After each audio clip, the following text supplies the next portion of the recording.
Politeknik Manufaktur Negeri Bangka Belitung sebagai pendidikan tinggi vokasi terus berperan dalam menghasilkan sumber daya manusia yang berkualitas dan berkompeten, sesuai dengan kebutuhan dunia usaha dunia industri berbasis potensi daerah.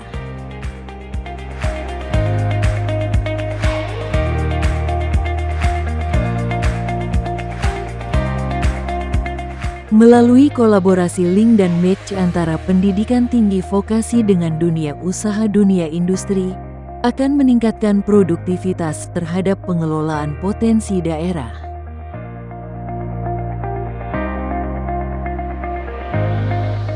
Politeknik Manufaktur Negeri Bangka Belitung telah melaksanakan program fasilitasi kemitraan dengan dukungan pemerintah daerah melalui Bapeda Provinsi Kepulauan Bangka Belitung, serta dukungan dari perwakilan dunia usaha dan dunia industri.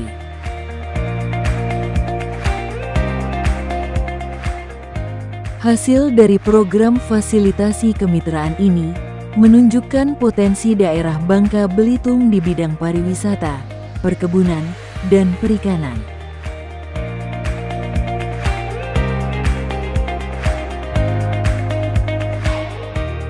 Dengan potensi yang ada, diharapkan dapat menciptakan ekosistem yang kuat dan inovatif untuk mendukung pembangunan berkelanjutan di Provinsi Kepulauan Bangka Belitung.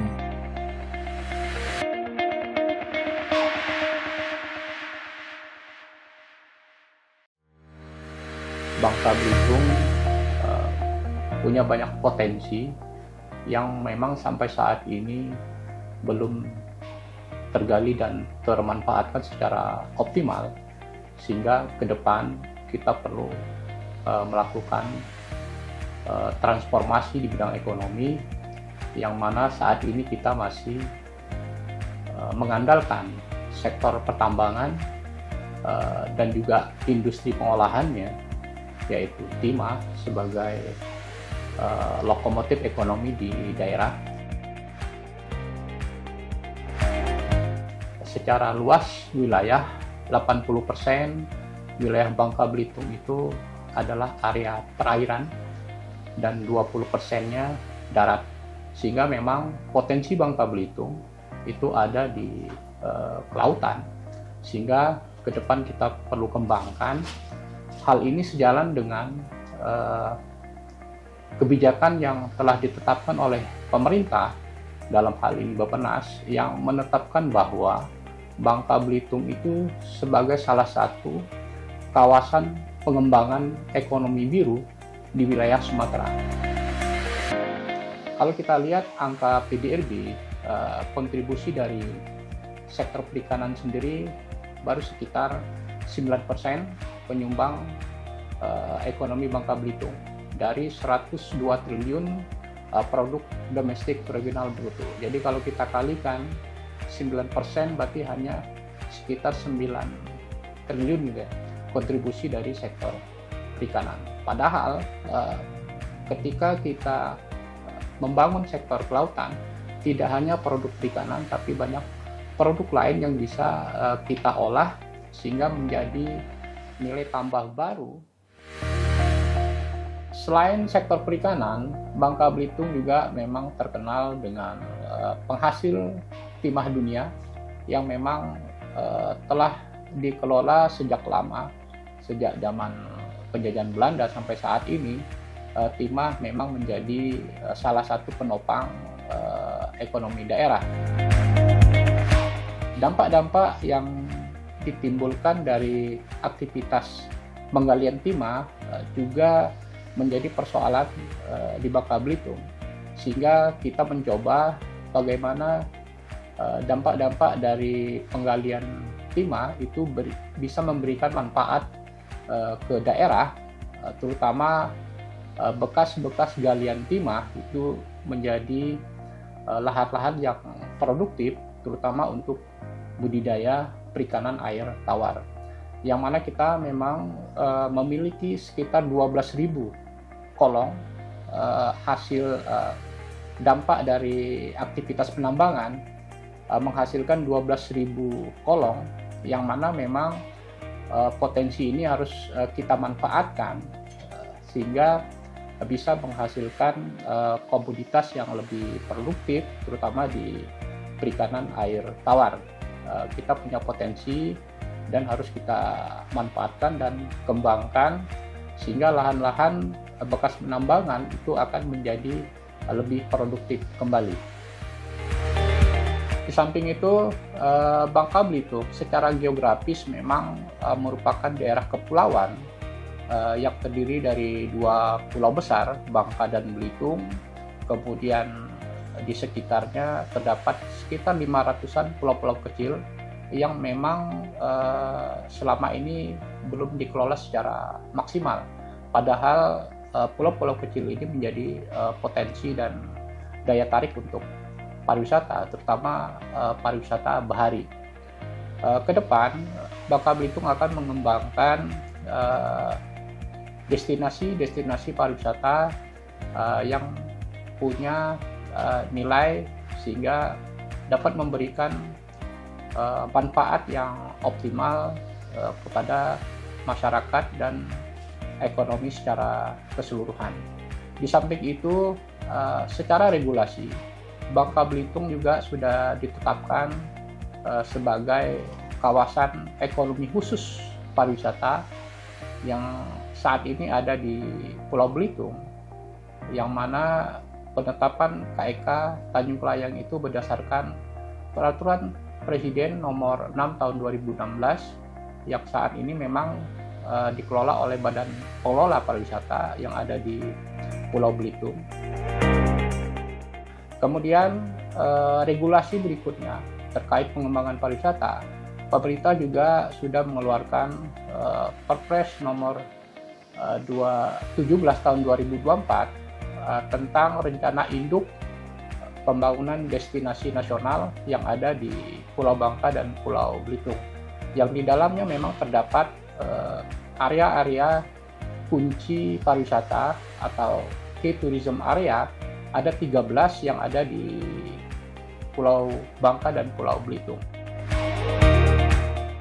Sehingga Bangka Belitung ke depannya bisa beralih atau bertransformasi dari sektor ekonomi yang berbasis sumber daya alam menjadi atau menuju sektor-sektor yang memang lebih sustainable atau berkelanjutan ke depannya, sehingga diharapkan Bangka Belitung ke depan sesuai dengan arahan pemerintah menjadi kawasan pariwisata secara nasional dan juga menjadi kawasan pembangunan ekonomi biru di Indonesia. Selain 3 sektor tadi, pertambangan, perikanan, dan pariwisata, satu sektor yang memang selama ini menjadi tulang punggung perekonomian Bangka Belitung dan memang juga telah dimanfaatkan oleh masyarakat Bangka Belitung selama ini adalah komoditas lada. Di samping itu, selain lada, saat ini memang perkebunan kelapa sawit juga sedang berkembang pesat di Bangka Belitung. Namun memang ketika sistem pertaniannya bersifat ekstensifikasi, maka yang menjadi persoalan adalah daya dukung lahan dan daya tampung lingkungannya. Karena saat ini perkebunan rakyat yang existing sampai saat ini sudah melebihi alokasi kawasan budidaya yang sudah ditetapkan di rencana tata ruang wilayah, sehingga memang perlu sistem intensifikasi terkait peningkatan produktivitas kelapa sawit. Memang saat ini banyak masyarakat yang beralih tadinya dari petani lada menjadi petani kelapa sawit, dan ini menjadi tantangan Bangka Belitung ke depan, bagaimana komoditas lada tetap menjadi komoditas yang primadona tidak terkalahkan oleh komoditas sawit yang saat ini memang cukup pesat perkembangannya untuk di Bangka Belitung.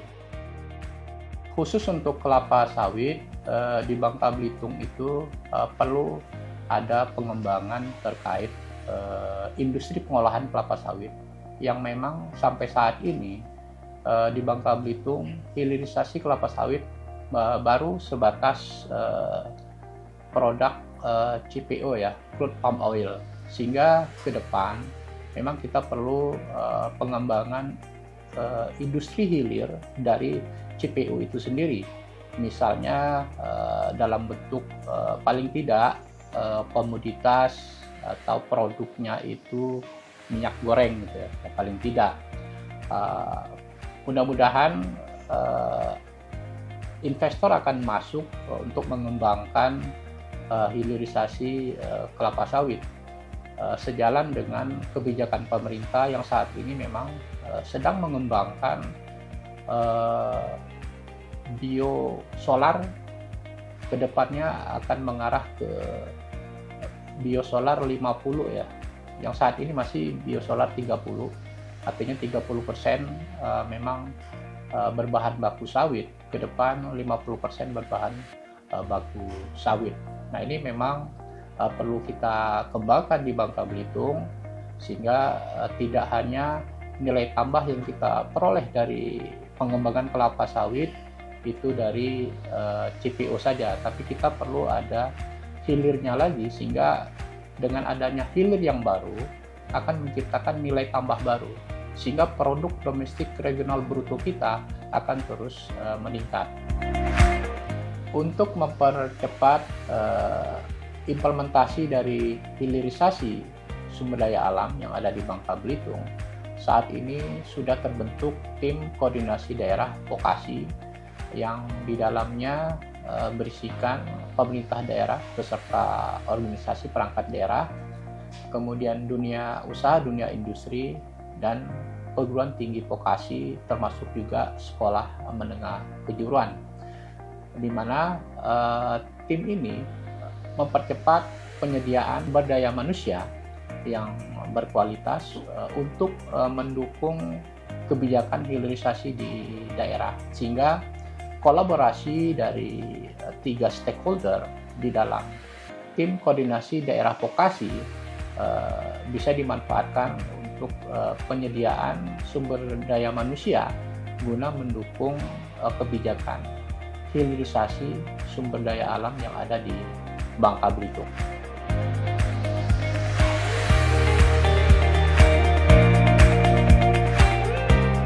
Kita berdiri dari mulai konstruksi di akhir 2016. Luas lahan total ada 115 hektar, satu hamparan. Yang kita bangun sampai detik ini kolam budidaya itu sekitar 250 kolam ukuran 2.500 meter persegi. Sangat bagus karena permintaan untuk ekspor cukup banyak. Mungkin 90% ekspor, 10% domestik lokal. Kendalanya ya khususnya kalau Pulau Bangka cara untuk pengiriman ke cold storage yang ada di Pulau Jawa. Satu, biaya mahal karena kita mengandalkan 2 pelabuhan, Pangkal Balam dan Pelabuhan Mentok.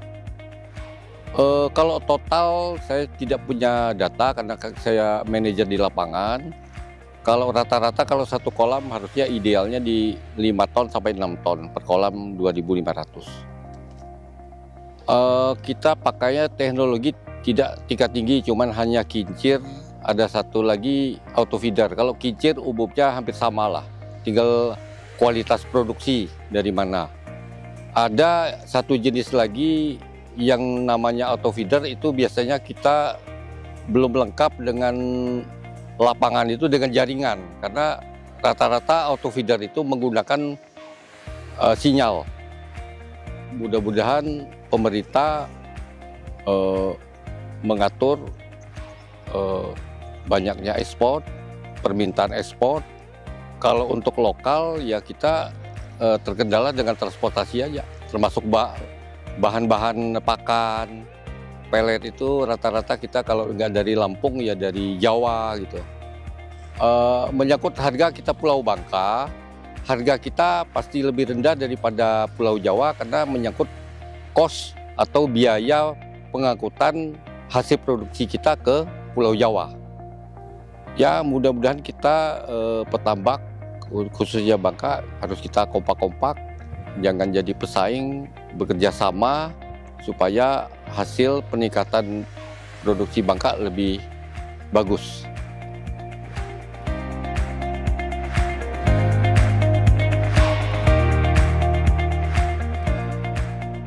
Untuk luas ya panjang sih, ya sekitar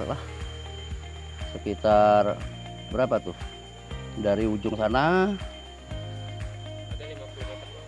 kurang lebih 50-an lah, 50-70-an lah kilometer gitu. Jumlah ikan sekitar 20 ribuan. Kalau lele ikannya per 3 bulan seharusnya selesai kalau per 3 bulan. Nila sekitar 6 bulanan lah kalau nila. Spesiam ya sekitar segitulah. Sekitar. Memang dari pertama ya ada ya tengkulak, kadang-kadang ngambilnya, kadang-kadang kita ngantarnya ke Lamongan. Ya mana yang lebih memungkinkan lah, mana yang lebih bagus, mana yang harganya lebih bagus, ya kita ke sana. Tapi cuman kita nggak berfokus ke tengkulak. Bahkan kita ngambil alternatif ke kepala ikan. Kalau ya di pasar usus ayam itu lebih cepat dan untuk mengurangi biaya lah intinya. Kalau mengandalkan pelet ya harganya sih lebih mahal. Per satu karungnya kan hampir 400. Itu yang alternatif ke lain lah supaya ya bisa mengurangi lah biaya lah. Kendala sih kalau ada masalah yang kalau di Jawa-Jawa itu kan ada mesin untuk penggiling ikan atau wareng apa segala macam itu kan kami kan negara ke situ. Khususnya kan kalau ada penggilingan ikan apa segala macam proses untuk membuat pelet lah. Nah, itu kan lebih memudahkan kita bekerja seperti itu. Nah, itu jadi kita seminimal mungkin untuk biaya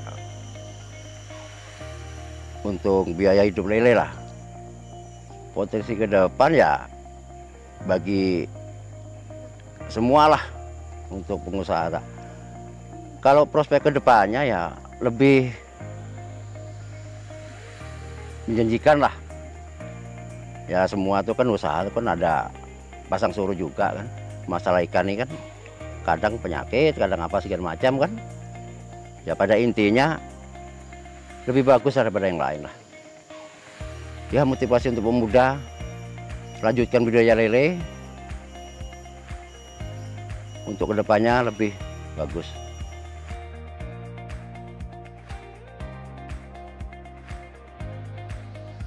Peran dalam ekonomi yang pasti untuk bagi bangsa Indonesia menjadi devisa. Kita ekspor keluar maka bisa untuk negara kita.